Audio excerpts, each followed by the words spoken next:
I feel like we started this season or whatever we're calling them now, in like the throes of the pandemic. Like I think the last season we ended and it was kind of like, yeah, like it's coming up, whatever. And I feel like the beginning of this season, it was like deep into it. We were finally getting, I don't know about you, but I felt like I was getting some sort of like COVID/quarantine routine going on. Like I had finally adjusted, I feel like, from my literal depression from the first wave of the like lockdowns and quarantine. And that was the beginning of the season. And now it's the end of the season. And it's like, we are once again in a state of unknown because it's like, oh, things are opening up. Like, what is that going to look like? And it's like, just as we adjusted, we now have to readjust.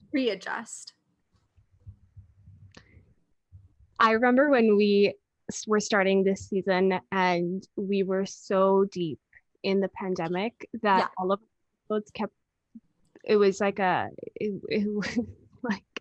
we were like a broken record because we kept being like, it's the pandemic, what are we gonna do? And we got feedback of people being like, enough. People were like, you're depressed, like go, like stop recording and go to see a therapist. Like that's the feedback we got. And by who we got it from, it was ourselves. We would listen back to our episodes and be like, I'm actually like sad. Like no one wants to hear this because I recorded it and I myself don't want to hear it anymore. And anytime like one of us says something, the other person just adds to it. And it's like, we just dig ourselves into a hole. So happy that there's somewhat of a light at the end of the tunnel because your girl's tired. Your girl is tired. I am tired, but I feel like, what do I feel like? I said nothing. I feel like nothing. Because I'm still depressed. No, I just think the best way to end this season is to once again give the fans what they want and have another episode where we talk about the pandemic and about how we're so sad. Yeah, giving the people what they want. Depression, misery loves company. No, I was gonna say that I feel like there's too much going on at all times. Either I am adjusting to like the world ending and it's like, stop racism, but also stop everything. Like stop living, basically. Don't go out, like stop everything. And now things are opening back up and everyone's like, do the most. They're like, volume max it. Like they're like, it's like, I'm like, I can't. I can't. Like, I don't understand why we live in these extremes. Like, can we just like be careful? Take it easy. Let's take it easy. Like, let's take a chill pill. Let's like take it down a notch. Like, I just want to relax for 5 seconds and not like have my life be like disrupted. You know what I mean? And I just feel like things are opening and that's great. And I felt like I would do a lot of the things that I did before the quarantine. And either I was like, oh, it'll either be fine, or I was like, I'm absolutely not going to have the energy to do it. And I find myself somewhere in the middle, which I love. I love a middle, where I'm like, I don't have the energy to be like back at that level of like going out and doing stuff all the time. Yeah. But like going out and like seeing people like, you know, in like moderation isn't the right word, but like, you know, sometimes like it actually gives me energy because I can't just be at home endlessly doing nothing. Yeah. I find that I don't know how I feel like as we sort of transition. I think it's like you said, like I just feel like I've been in this constant state of readjustment, and now that we're heading back into like I say that we're heading back to normal, but it's not really normal. So it's like you're readjusting again. And I've sort of developed this anxiety around crowds where I'm like, stay, get the hell away from me. Don't come to me. Like, just, I don't like to be around people as much as I used to. And I've kind of just gotten comfortable hanging out at home. Yeah. And actually, I have noticed that with you because I'll literally be like, hey, let's do this. And you're like, Silence. I will hear silence on you. I'm like, she doesn't want to do this. I'm like, she doesn't want to leave the house. Yeah, it's because you know what it's like, it's this, I have to prep not just like my look, like how I look. I have to look like a decent human being, but I actually have to like mentally prep myself that I'm leaving the house, that I have to have my mask on, that I'm going to like expose myself. Like it's just like all of these pent up anxieties from the last year and a half that just seep out in different ways. Like we literally will be going like, we'll be like, oh, let's go get bubble tea, and I'm like, okay, do I want to go get bubble tea? Does that feel okay with me? And it's just, it's, your girl's tired. I know. But you know what? I don't think you're alone. Like, I think a lot of people feel like that. And I think like I went away. I like really started saying that, but I went away to New York. Serena actually was like, I'm fucking leaving. I was like, Guy, I was like, first of all, I need this vaccine. And like Canada, you are not giving it to me fast enough at this point in time. So I was like, peace out. I need to get this. I was like, I need this now and I really gotta go. But also just in general, I left, and I think that leaving was frankly the best thing I could have done. And I know it's like a very privileged thing to have even been able to go anywhere, and kind of been able to go to like another safe place and not feel like I'm exposing myself and my family to like to the coronavirus. And so I totally get that and I totally acknowledge that. But I am very grateful for the chance to go away, because I think if I had stayed in the lockdown state that Ontario specifically was in, which was like the most, like you could not step out of your house without it being like an Amber Alert. Anyways, the point is that I left, and I think that if I were still in Ontario where it was like this level of lockdown, I really would have, I think, felt it the same way that you're feeling it now, because this lockdown, like as intense as it was, really had an impact on people's mental health. And I think being able to go away, and one, just getting a change of pace in general, and two, being in like a situation where things had opened up and like things, and you kind of saw people doing it. You weren't like the guinea pig of like starting to do it, if that makes sense. But like people were already doing it, and you're like, okay, like other people are reintegrating into society, like I can also reintegrate into society. Like it gave me a different perspective. So I totally get where you're coming from. And I think had I not left, like I would have been the exact same way. Well, I feel like it probably, and I don't want to speak for you, but I'm sure it also gave you a sense of comfort, like in a way, like you guys were so far ahead of us, especially at the time, that you were able to like look at the future. Exactly. And coming back to Ontario was, you had to come, it was like a step backwards in terms of where you had been with COVID. Yes. But also it was like, you know, even though things were open and like whatever, it's not like you were doing it at that level. Like even and what I mean by that is like restaurants were open, like everything was open, like you could pretty much do whatever you wanted, but it's not like you would go ahead and do it. Like, you know what I mean? Like if a bar is open or a club is open, like I'm not going to go to a bar and a club just because it's open. So coming back, like I still obviously, like it was way more shut down over here, but my level of what I was doing didn't change too much because of that reason. But you're right. Like it gave me a perspective on like kind of where it's going, which I think helped ease my anxiety on like, oh, what will it look like? Because I had kind of seen what it would look like. But yeah, just in general, I think the better half, not even the better half, the entire last year and a half that we have survived, we have spent it in fight, in flight, or in freeze.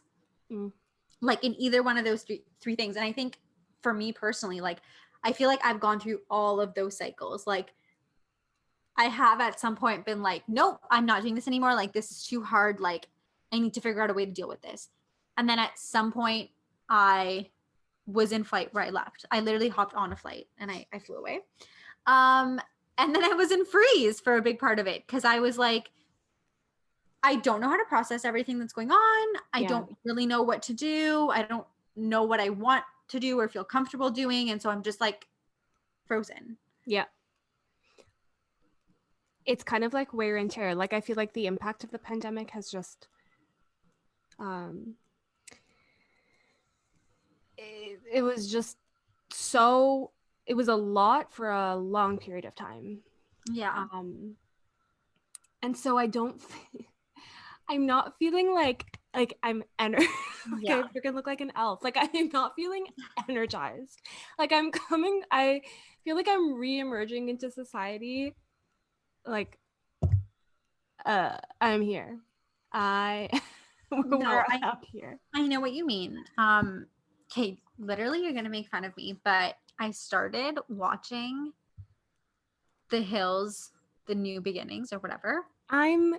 Which is like trash. Like it's like The Hills itself was like so bad. Like whatever. I actually love when, first of all, I'm very curious what sold you on it, because they would have, like, after The Hills ended, they had this whole, like, do you remember that Lauren Conrad expose? Like, you came over, we watched it together. It turned out to be nothing, but she basically was like, everything was scripted, A to Z.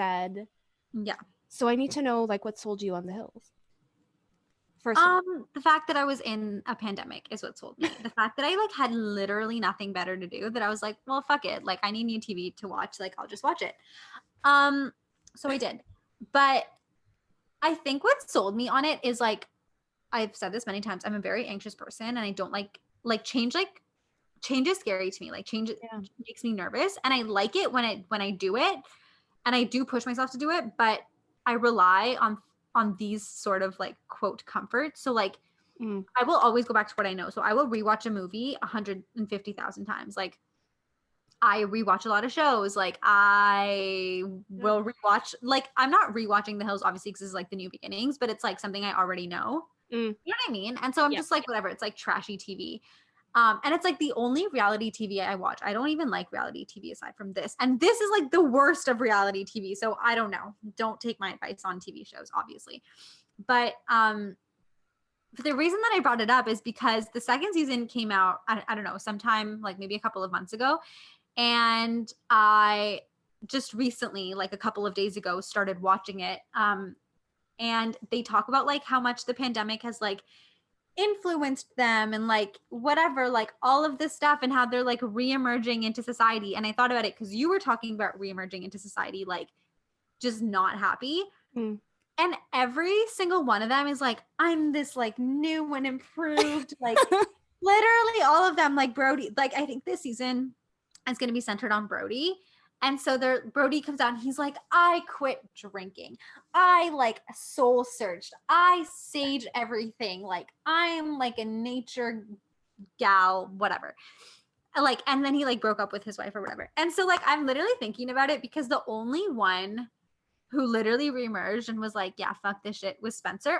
Obviously, literally, obviously, he's like, I'm going to give up eating pot pies. Like that was like what he was like, my goal as we reintegrate into society is like give up pot pies, because everyone was talking about one thing that they gave up because it like no longer served them, and they realized through the pandemic. And so now as things open up, they're not going to go back to those like bad habits.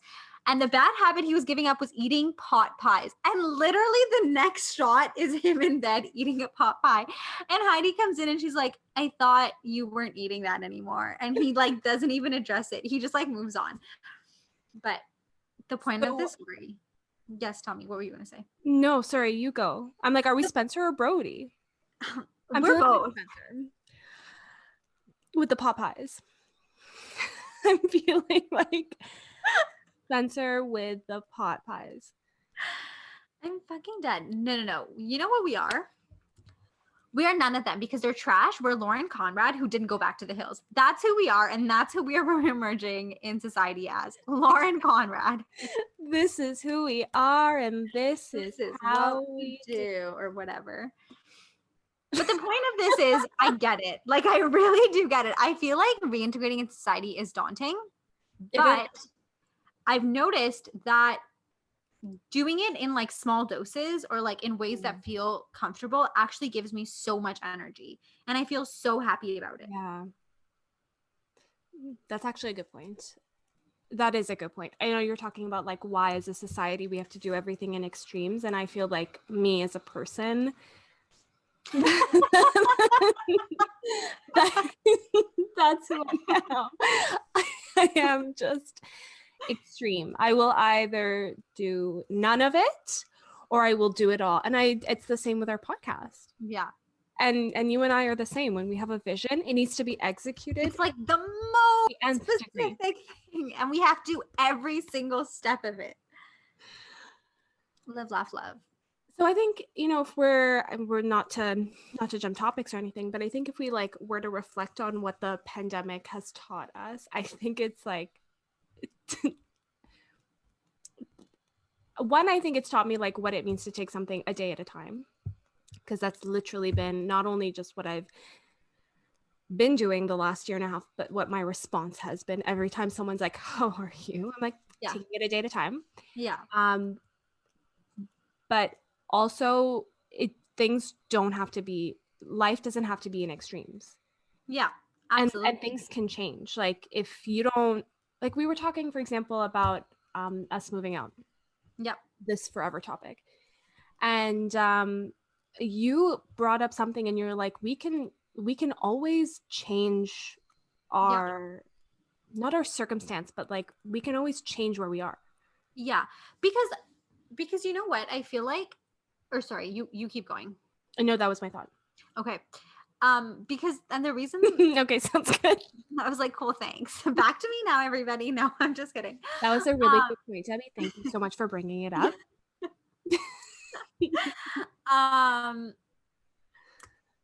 Okay, because, and the reason that I said that is because we were talking about moving, and like all of a sudden we were like, either we're moving to New York or we're fucking staying at home. Like either we're moving across the world and building our home or across the world. Yeah, like it's a 2-hour plane drive. Not even. It's like not even. It's like literally like an hour. But I just mean like we're either like we're doing the most or we're doing nothing. And I realized like doing that actually keeps us in a state of freeze, like of complete inaction. Yeah, you're so this was an actual conversation that we had between you and I. We were like, we should move to New York. Yeah, literally. We're like, we should move to New York. No, Vancouver. No. Okay, we're staying at home. Like, see you next time. Because and this is like a legit cycle with us, with everything that we do, because we'll like have this grand idea, but like you said, we're very anxious people, so we get intimidated by the idea and then we don't do it. Exactly, which is why I was like, we can always change course. Like everything that we do, for example, if we're looking at moving, it doesn't even like at that point I was like, oh, it's just for a year, but it doesn't even have to be for a year. Like there are less like smaller, shorter leases, right? So like everything is just, and that's something that I think I've learned. Like everything is temporary and you can always change it. And I think that I do get caught up in thinking of like the most or the least, and like I quite enjoy the middle. So I don't know why I force myself to be like to think in that way, because I like the middle. Like I like having a little bit of everything, you know, but I don't think like that. I just, when I do it, I like it, but I never think like that. Maybe it's something that you almost have to like compensate with yourself, but I don't know if compensate is the word. Like maybe you think of something, like you start with something big and then you scale it back based on whatever decision you're making, and then you land somewhere in the middle where you're happy. But yeah, so that's like, you know, when we talk about like who we're reemerging as in society post-pandemic, I think a big thing that I really try to remind myself of and like focus on for everything I do every single day is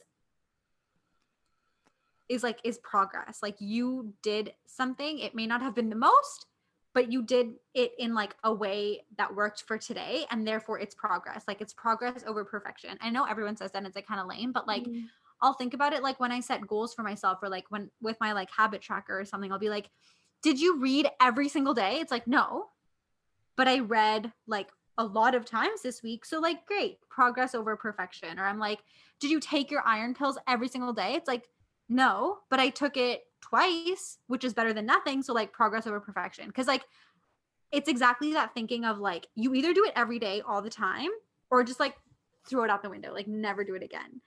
So like, that's something I really, really, really am like trying to like relearn. Cause I feel like at some point, because obviously at some point like that is how you function when you're a kid. You're like, yeah, I did it when I did it, and I don't do it when I don't do it, and it's like totally fine. But then all of a sudden when you become a quote adult, because that is not what I am, you like for some reason think it's like an extreme. I really love that. Like I'm sitting with what you just said about progress over perfection, because I really do feel, and you know this, like the general pressure of whether it's like moving through your career or moving through your life. Yeah. I've really felt the pressure of that I'll say what last year and a half one more time, but like throughout this entire experience. Yep. Because I think it felt like the whole world had stopped. But when you went online, people's lives were still going, like people's lives still went on. Mm-hmm. But I felt like I froze. Yeah. Yeah. I love that. Progress over perfection. I'm so glad. Because it's true. Like, I just think it's like when you focus on that, then the idea or the task or whatever doesn't become as intimidating. And then you are more likely to do it. Yep. But no, I think just the idea in general of reintegrating into society like post-pandemic, it's very daunting for a lot of people. And I think it also, like when we talk about all of the aspects that entails, like it's not just about, I mean, at this point in time it might just be about like going to like a restaurant or like going to the mall or like going to a store, which like whatever is kind of like a way of reintegrating. But I think it becomes even more daunting when we look at like potentially the like big stressors in our life before, which was like work or commuting, or if you have kids, like dealing with that, or school. And I feel like that is like that intimidating thing. Like, for example, I don't want to go back to work 5 days a week. I don't even think I could go back to work 5 days a week. Like, it would just be really, really difficult for me. And so, like, sometimes I get nervous when things open because I'm like, oh, well, does that mean that if this opens and now that's going to open and da da da da, and now I'm going to have to like go back to that pre-pandemic life, which frankly, like a lot of it, I don't miss. I really don't miss it. Like, I think about like my schedule, and I would like wake up at like 6:37. I would leave my house around 7:38. I would get to work an hour later. I would work till around 6, hop on the train, come home, be home for literally 15 minutes, eat, change, go to the gym, come home, have like an hour and a half, 2 hours max, where I'd have to like unwind and like get ready for the next day and like do everything, maybe hang out with people, and then I would like go to bed. And it's like there's no time like in your schedule or like your like life for any of the things that you want to do. Like I feel like our podcast, like even though, you know, towards the tail end of the season we have started posting bi-weekly, I feel like our podcast is a great example of us being able to devote more time to it. Like I feel like we post more often, like we are like learning more quickly, we're more intentional with what we're doing, we like we take the time to really think things through more, when I feel like a lot of the time pre-pandemic we were on autopilot. And so like that's something that I really want to continue to carry as you move into a post quote post-pandemic world. But even like, I'm glad you brought up our podcast, because I know like we talk about it. Did I just say you said podcast? Yeah, you did. The Arab in me came out.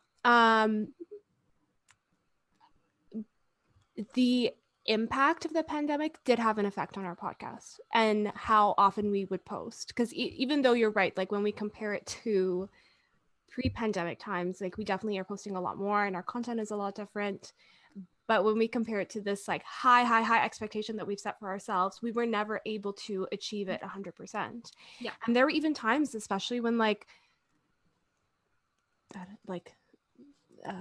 just social unrest, anything where it was like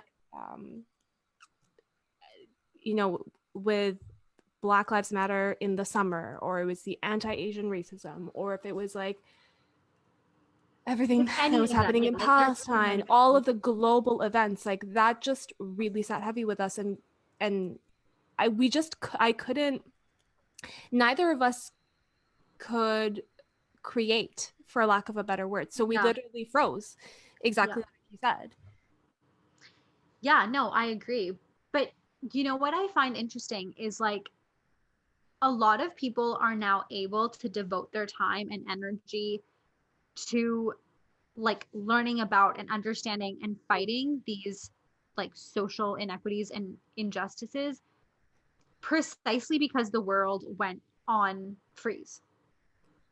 And like I think even for us, like part of why we got so overwhelmed was because there were so many things to do and there were so many things that we like wanted to do and wanted to say and wanted to be a part of. And like that really was only possible because our entire lives weren't consumed by like all of these other things of like commuting, working, trying to find a social life, like trying to get sleep, like trying to take care of yourself, like all of those other things. And like putting the world on pause, I think in some ways at least gave us time to reflect on like potentially what is important. And I think that's why a lot of these like movements and shifts in like societal ideology, which you can totally argue didn't happen, but I think it has come to the forefront for a lot more people than before because we just like now had the time and space to think or like engage with those things. Yeah, I think that if anything, what the pandemic has taught is the need for more more empathy. Absolutely. And just more the importance of connecting with others. Yeah. Yeah, I think that's a really big one. Like, and like, because connecting with others is like, you can definitely say you had more connection before because of all the people you saw, blah, blah, blah. But I feel like connections, at least in my life, I feel like have become deeper. Or like have become more meaningful, or like who you choose to spend your time with, or like how you're connecting with people. Like it really has changed for me with, I think, almost every single person in my life, unless like it was already perfect. Like I feel like our relationship obviously hasn't changed, but I feel like a lot of other of my relationships have grown and changed. And like one of the things that I've recently been thinking about is like your relationship with yourself. And like I think I really wouldn't have had the time to even come to that on like a personal level had I not had the time to do so with the pandemic. Yeah, 100%. Like I think about the pandemic, and that's really when I started to like I told someone I was their freaking healer, or like when I started doing tarot readings, like Yeah. or just little things like that that have become so Yeah. ingrained in my life. Yeah. I picked up during this time. And like ways that you connect better with yourself. Like, yes. Yeah, absolutely. The only thing I can think about is like we've been able to gain access to the vaccination, which is why we can even have these conversations. Yeah. But good one. There are so many people in the world, like the majority of people in the world, that have no access to a vaccination. And I feel like, you know, we've kind of touched on this before, but like getting a vaccination and like having a vaccine, or even having the choice to have one or not have one is a privilege, and it's like become the new form of like colonialism. because, you know, very soon, like you're going to need a vaccine to be able to get on flights, to be able to travel, to be able to go to school, go back to work, like all of those different things. And I feel like the real, like the people that really have access to it are like, is North America. And like a large part of the rest of the world, except for like the UK, is like really struggling. And like, what does that say to you?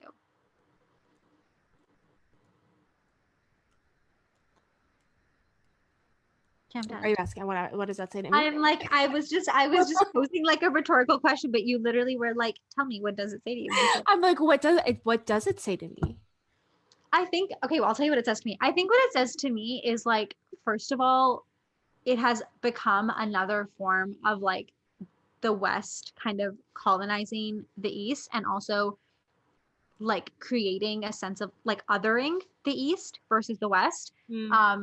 But I think it's just at like such a disadvantage because the West will never be able to truly be COVID or pandemic free if there's such a large part of the population that has not been vaccinated. Yeah.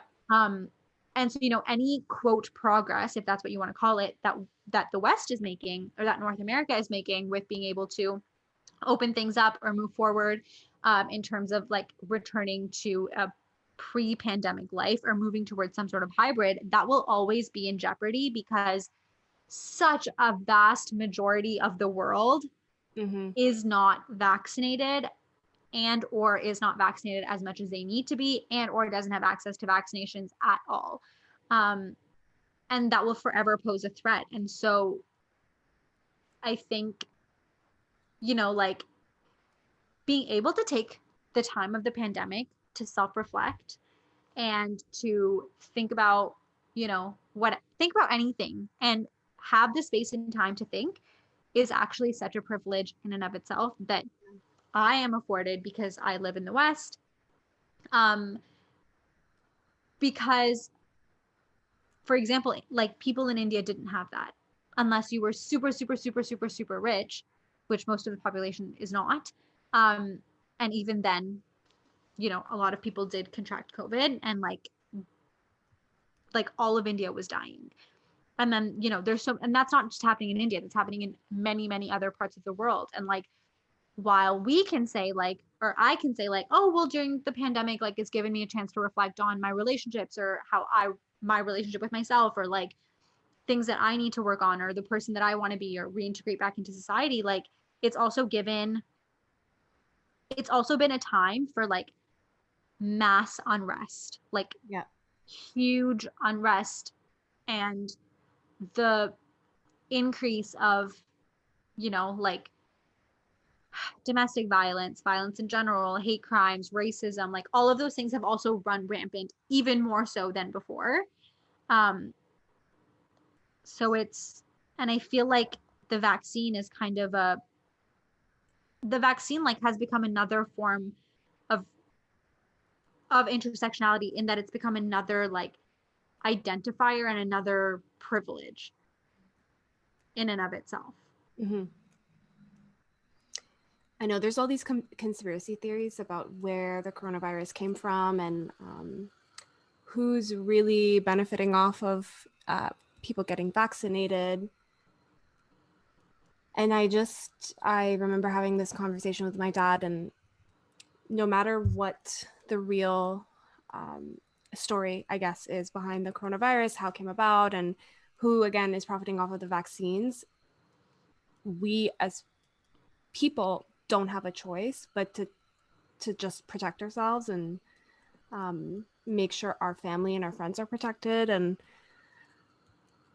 I think that's been the really hard part about this pandemic too. It's just this idea that there's so much unknown that you have to sit with. And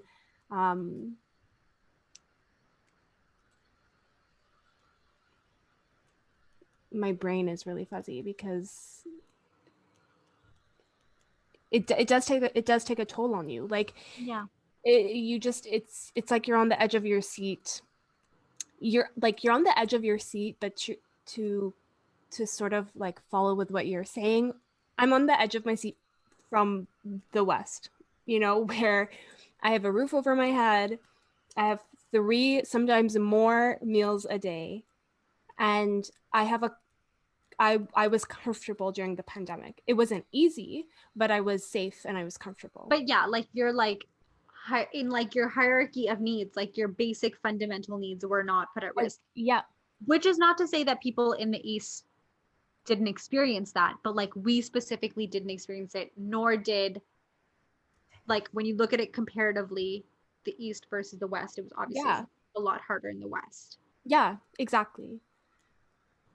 So I it's a lot. It's a lot. Like I feel like it's a lot. And transitioning into a post-pandemic world is going to be a lot. And I think I'm going to take it one day at a time.